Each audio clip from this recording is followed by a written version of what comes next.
Hello everyone, I am Masood and this is my project update for passive adaptive screwdriver supervised by Ilanko.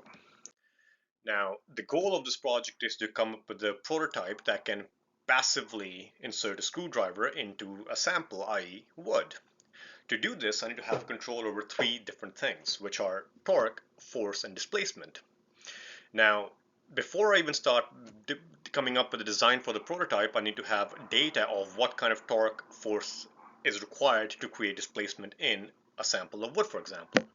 To do this, I came up with a very simple fixture where I use a simple household dial indicator to determine the displacement that I create, a sample of wood, just a household kitchen scale, and a torque meter.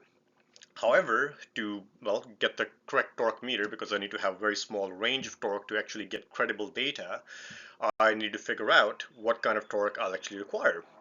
For Here's an example of force and torque throughout a screwing process. So in the beginning, we have a position control system, and at the end we have a torque control system, because we started with really high axial force and we linearly increase the torque, and in the end we need a high amount of torque to actually complete the process.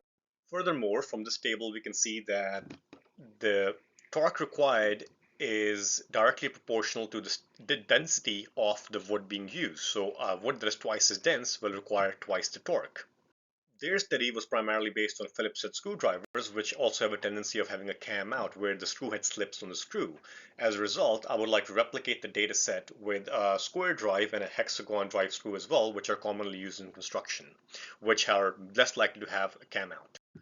Once I have the data of the torque required, especially at the last phase of the screwing process where you need the increase in torque, I can come up with a stiffener tube which can increase its flexural rigidity or stiffness as the reactive force is applied. This will be done by having a screw shaft inside the stiffener tube, where as the reactive force on the screw head increases, the inner shaft will kind of flex and rotate. As it rotates, it will come in contact with the stiffener tube, and as a result effectively lowers length. So as the length lowers, the stiffness will increase, and that will give me the added torque that I need.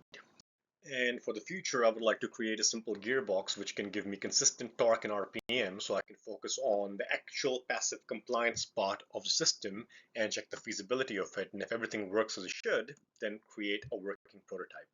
Thank you.